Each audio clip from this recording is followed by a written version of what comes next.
मराठी भाषेच्या संवर्धनासाठी 2010 मध्ये मराठी भाषा विभागाची स्थापना झाली असं सांगितलं तर कित्येकांना ते माहित नसेल, कित्येकांना खरंच वाटणार नाही। विशेष म्हणजे राज्याच्या स्थापनेपासून हा विभाग अस्तित्वातच नव्हता आपल्या।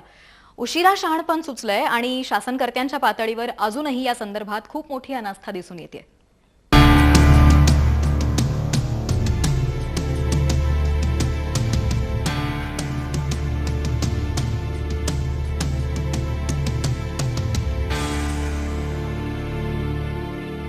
2010 मध्ये मराठी अभ्यास केंद्राच्या पुढाकारानं मराठी भाषा विभागाची स्थापना झाली। राज्याच्या स्थापनेनंतर मराठी संवर्धनाच्या दिशेनं पहिलं पाऊल पडायला एवढा उशीर का झाला हे न समजण्यासारखं आहे। या विभागाची स्थापना करताना सरकारनं राज्य मराठी विकास संस्था, साहित्य संस्कृती मंडळ, भाषा संचालनालय आणि विश्वकोश निर्मिती मंडळ या संस्था एका छत्राखाली आणल्या। आता याच छत्राखाली विद्यापीठ ग्रंथ निर्मिती मंडळ, ग्रंथालय संचालनालय हे देखील समाविष्ट करण्यात यावेत अशा सूचना मराठी अभ्यास केंद्रानं सरकारला दिलेल्या अहवालात मांडण्यात आल्या आहेत। त्याचप्रमाणे मराठी अभ्यास केंद्रानं आता या विभागांतर्गत 6 उपविभाग स्थापण्याचीही शिफारस केली आहे। या उपविभागांमध्ये मराठी अभ्यास केंद्रानं काही उपविभाग सुचवलेत। त्यात मराठी शिक्षण विस्तारीकरणासाठी उपविभाग, केंद्र शासन तसंच खासगी आस्थापनातील मराठीच्या वापरावर देखरेख ठेवून आवश्यक कार्यवाही व कारवाई करणारा विभाग, न्याय व्यवहाराच्या मराठीकरणासाठी काम करणारा विभाग, मराठीचं प्रशिक्षण देणारा विभाग, संगणकीय मराठी व माहिती तंत्रज्ञान विकास विभाग आणि बृहन महाराष्ट्र विभाग असे उपविभाग सुचवण्यात आलेले आहेत। यासाठी गेली 3.25 वर्ष मराठी भाषा केंद्राच्या माध्यमातून पाठपुरावा केला जातोय, पण महाराष्ट्र सरकारनं त्याला अजून हवी तशी दाद दिलेली नाही। त्यातून मिळालेल्या माहितीच्या आधारावर मराठीची अश्वेतपत्रिका तयार करण्यात आली आहे।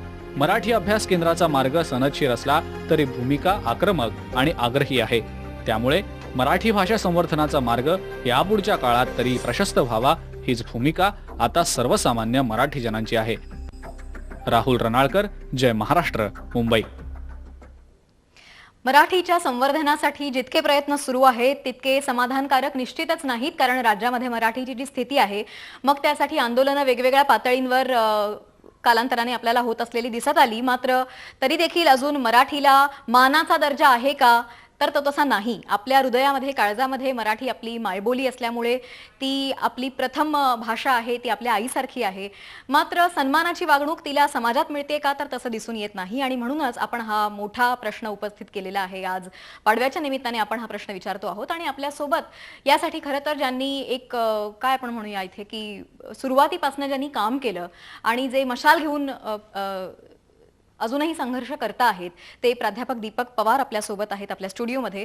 दीपक, सगळ्यात सुरुवातीला आम्हाला तुमच्याकडनं हे जाणून घ्यायचं आहे की भूमिका तुमची लक्षात आली आणि तीच मराठी जनांची असेल थोड्या बहुत फरकाने, की आपल्याला सन्मानाची मराठी भाषा आज पाहायला मिळत नाही का, असा प्रश्न तुम्हाला विचारायचा आहे मला। कुठे पाणी मुरतंय, काय अडतंय? पहिली गोष्ट म्हणजे मराठी भाषेचा विकास किंवा एकूणच भाषेचा विकास ही जाणीवपूर्वक करण्याची गोष्ट आहे, हे महाराष्ट्रामध्ये बरेचदा लोकांच्या लक्षात येत नाही। आपण साहित्याचा विकास आणि भाषेचा विकास या दोन्ही एकच गोष्टी मानतो आणि त्यामुळे 1960 साली या राज्याची स्थापना झाली, पण प्रत्यक्षामध्ये मराठी भाषा विभागाची स्थापना होण्यासाठी मात्र 2010 साल उजाडलं आणि तेही मराठी अभ्यास केंद्राच्या आणि प्रसार माध्यमांच्या प्रतिनिधींच्यामुळे झालं। हा विभाग स्थापन झाल्यानंतर तत्कालीन मुख्यमंत्री अशोक चव्हाण यांनी आम्हाला असं विचारलं होतं की हा विभाग सक्षमपणे चालावा यासाठी काय केलं पाहिजे, असा एक सर्वंकष प्रस्ताव आम्ही शासनाला सादर करावा।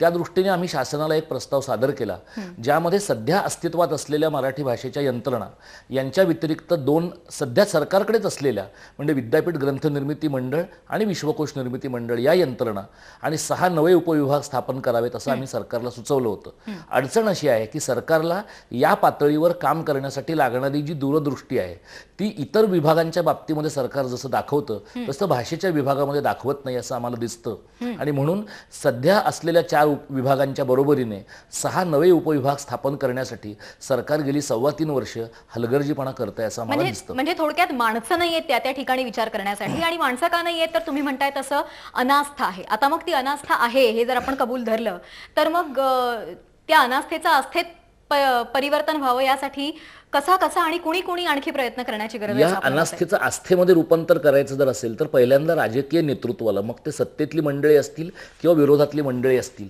यांना आपल्या अनास्थेचं आस्थेमध्ये रूपांतर करावं लागेल. याचं कारण थोडंफार या अनास्थेचं आस्थेमध्ये रूपांतर होताना आम्हाला दिसतं आहे. 3.25 वर्ष पाठपुरावा केल्यानंतर आम्हाला मराठी भाषा विभागाचे राज्यमंत्री उदय सामंत यांच्यासोबत आमची 1 तास सव्वा तासाची बैठक झाली आणि त्यानंतर राज्याचे उपमुख्यमंत्री अजित पवार यांच्या उपस्थितीमध्ये 1-1.5 तासांची बैठक झाली आणि या बैठकीमध्ये आम्ही जो काही प्रस्ताव शासनाच्या पुढे मांडलेला आहे, एकतर तो इतका उशिरा चर्चेला घेतला गेला याबद्दल राजकीय नेतृत्वाकडनंच त्याबद्दल एक प्रकारची काळजी व्यक्त केली गेली. आता यानंतरचा खरा प्रश्न आहे तो बॉल मुख्यमंत्र्यांच्या कोर्टामध्ये आहे. बरं. ते महाराष्ट्र राज्याचे भाषा विभागाचे प्रमुख आहेत आणि राज्याचे प्रमुख देखील आहेत. त्यामुळे आम्ही सुचवलेले जे 6 नवे उपविभाग आहेत त्या नव्या उपविभागांच्या स्थापनेसाठी कार्यनियमावलीमध्ये फारसा काही बदल करावा लागत नाही.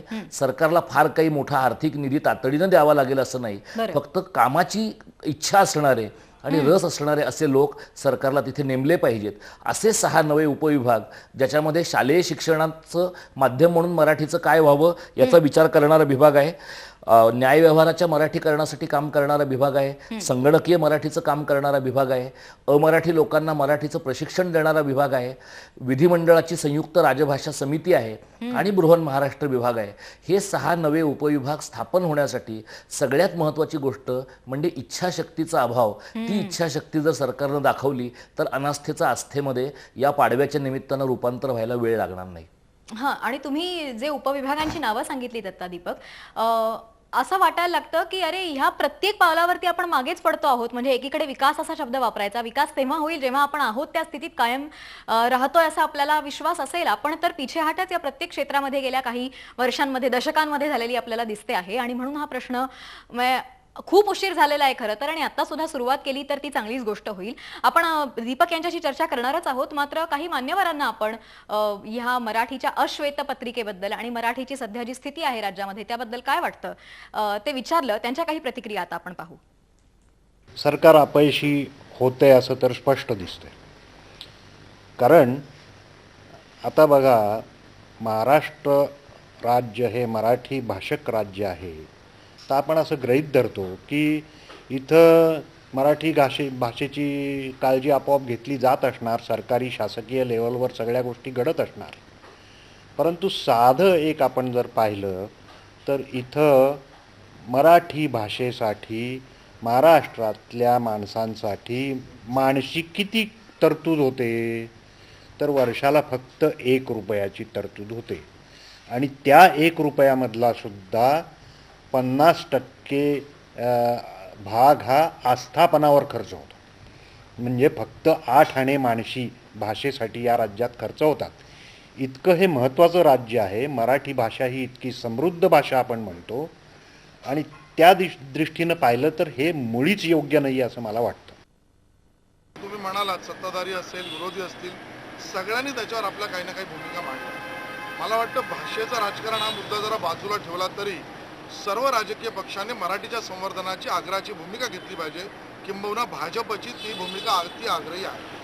जबरदस्तीने मराठीचं प्रेम वाढवावं ह्या भूमिकेशी भाजपशी संमती नाही. विशेषतः मराठी भाषेवरचं प्रेम वाढण्यासाठी, त्याची गोडी लागण्यासाठी, त्याची लाड लागण्यासाठी जे करण्याचे उपक्रम आहेत ते मात्र सरकार करत नाही, त्यात फेल्युअर आहे. या काही निवडक प्रतिक्रिया होत्या. काही राजकारण्यांशी आम्ही बोललो, मराठीसाठी काम करणाऱ्या लोकांशी आम्ही बोललो आणि दीपक पवार तर आपल्यासोबत स्टुडिओमध्येच आहेत. ही अश्वेतपत्रिका काढावी का लागली आणि काढून देखील अजून मराठीचं जतन संवर्धन होताना काय अडचणी येत आहेत या संदर्भात आपली चर्चा सुरू राहील एका छोट्याशा ब्रेकनंतर.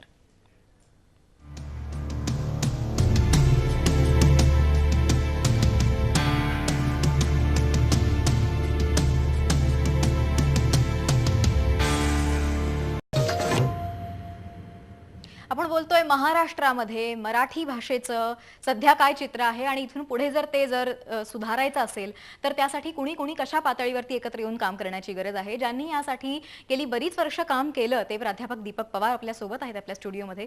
दीपक, आपण आता चंप्रा देशपांडेंची प्रतिक्रिया पाहत होतो. त्यांनी जे म्हटलं तो माझ्यासाठी एक धक्का होता की माणशी 8 आणे खर्च करतो आहोत आपण मराठी भाषा संवर्धनासाठी, म्हणजे हा विभाग आपल्याला किती प्रिय आहे हे यावरनं लक्षात येतं. माझ्या मते तुम्हीच हे गणित किंवा हा हिशोब मांडलेला आहे. तुम्ही अश्वेतपत्रिका सादर केली सरकारसमोर, लोकप्रतिनिधींसमोर ठेवली. तुमच्या नेमक्या त्यांच्याकडनं अपेक्षा काय आहेत, त्यांनी काय करायला हवं? खरं तर आम्ही चंपू देशपांडेंसारख्या ज्येष्ठ साहित्यिकाचे अतिशय आभारी आहोत की त्यांनी हे पुस्तक आवर्जून वाचलं आणि त्या पुस्तकावरची प्रतिक्रिया त्यांनी जशी आम्हालाही पाठवली तशी प्रसारमाध्यमांच्या पर्यंतही पाठवली. हा खर्च आम्ही सरकारच्या समोर आणि जनतेच्या समोर मांडलेला आहे की 1 रुपयाच्या पेक्षा जास्त खर्च सरकार मराठी भाषेवर करत नाही. आणि म्हणून आम्ही असं म्हटलं की सरकारने किमान 300 कोटी रुपयांची तरतूद ही मराठी भाषेच्या विभागासाठी आणि विकासासाठी केली पाहिजे. मुळामध्ये मराठी भाषेची अश्वेतपत्रिका यासारखं आम्हालाही दुःख देणारं प्रकाशन काढणं काही आमच्या दृष्टीनं आनंदाची गोष्ट नाही. आम्ही ते पुस्तक काढलं याचं कारण संपूर्ण राजकीय वर्गामध्ये आणि अभिजन वर्गामध्ये त्याबद्दल असलेली अनास्था. हे पुस्तक आम्ही महाराष्ट्राच्या विधिमंडळाला अर्पण केलं आहे आणि आम्ही जाणीवपूर्वक पावसाळी अधिवेशनाच्या निमित्ताने हे पुस्तक काढलं. त्याचा पाठपुरावा आम्ही हिवाळी अधिवेशनाच्या निमित्ताने करणार आहोत. आम्ही महाराष्ट्र राज्यातल्या विधिमंडळातल्या 2ही सभागृहातल्या सर्व सदस्यांना हे पुस्तक भेट दिलंय आणि आमची अपेक्षा अशी आहे की 2 अधिवेशनांच्या काळामध्ये त्यांनी हे पुस्तक वाचलेलं असेल आणि हिवाळी अधिवेशनामध्ये या पुस्तकावरून निश्चितपणानं चर्चा होईल. ज्या पद्धतीने चंपू देशपांडे सरांनी भूमिका घेतली त्या पद्धतीने राज्य मराठी विकास संस्थेच्या नियामक मंडळाचे सदस्य असतील, साहित्य संस्कृती मंडळाचे सदस्य असतील आणि महाराष्ट्रातला एकूण अभिजन वर्ग असेल, यांनी आपलं मौन सोडून या संस्थांची विलिनीकरण होणार नाहीत या दृष्टीनं भूमिका घ्यायला पाहिजे आणि मराठी भाषेसाठी त्यांची जी काही नैतिक आणि भावनिक जबाबदारी आहे ती पार पाडली पाहिजे. आणि सरकारने मराठी अभ्यास केंद्राकडनं मागवलेला, सरकारच्या सूचनेवरून सादर केलेला जो प्रस्ताव आहे तो तंतोतंत अंमलात आणून मराठी भाषेबद्दलची आपली जबाबदारी पार पाडली पाहिजे असं आम्हाला वाटतं. बरोबर. हे काम दीपक पवार आपलं आणि आपल्यासारख्या समविचारी लोकांचं कष्टाने, परिश्रमाने, मेहनत घेऊन आपण हा एकतर अश्वेतपत्रिका पुस्तक तयार केलं आणि त्याच्या संबंधीचा पाठपुरावा आजपासून नाही बऱ्याच वर्षांपासून आपला सुरू आहे. ह्या कामी जर आणखी आपण म्हणूया की सामान्य जनांचा, अभिजन वर्गाचा जर रेटा वाढला, सरकारवरती दबाव आणला आपण, तर हे काम आपण आणखी चांगल्या प्रकारे करू शकतो. आणि त्यासाठी प्रसार माध्यमांनी देखील फक्त एक कार्यक्रम किंवा एक काही काळाची चर्चा घेऊन भागायचं नाही. माझ्या मते हे लावून धरण्यासारखा हा विषय जोपर्यंत आपल्या अपेक्षा पूर्ण होत नाही तोपर्यंत. अगदी या बाबतीमध्ये मराठी प्रसार माध्यमांना आमची अशी विनंती आहे की हा सगळा प्रश्न मराठी भाषेचा आणि मराठी माणसांचा आहे आणि मराठी प्रसार माध्यमं, मराठी साहित्यिक, मराठीचे प्राध्यापक या सगळ्या मंडळींची इतर सगळ्यांच्या पेक्षा अधिक जबाबदारी आहे मराठी भाषेबद्दल काहीतरी करण्यासाठी.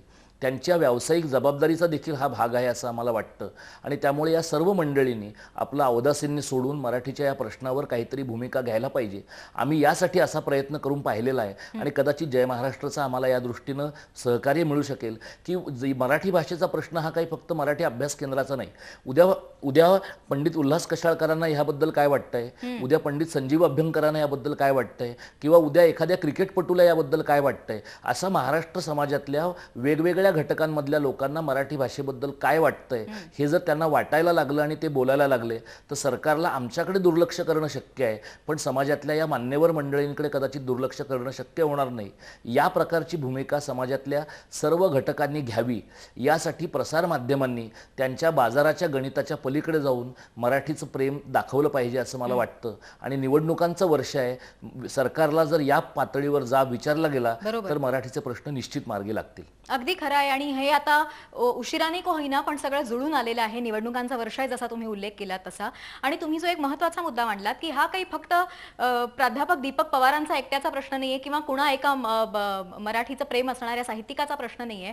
हा मराठी ज्याची मायबोली आहे किंवा जो मनुष्य महाराष्ट्रात राहतो त्या प्रत्येकाचा जवळचा विषय असायलाच पाहिजे. कारण जर मराठी सुटली तर काय होईल हे वेगळं सांगण्याची गरज नाही. आपलं वाटणं, आपलं असणं सगळंच बंद होऊन जाईल. दीपक पवार, आपण आलात आणि चर्चेला आम्हाला वेळ दिलात त्याबद्दल आभार. आणि हा फक्त ह्या एवढ्या वेळाच्या चर्चेसाठीचे आभार होते. मात्र इथून पुढे तुमचं कार्य जसं तुम्ही सुरू ठेवणार आहात तसं जय महाराष्ट्राच्या वतीने आम्ही देखील हा प्रश्न जोपर्यंत मार्गी लागत नाही तोपर्यंत सातत्याने ह्याच्यावरती चर्चा, विचार विनिमय करतच राहू इतकं नक्की सांगू शकतो जय महाराष्ट्राच्या वतीने. आज आलात त्याबद्दल आभारी आहोत. धन्यवाद.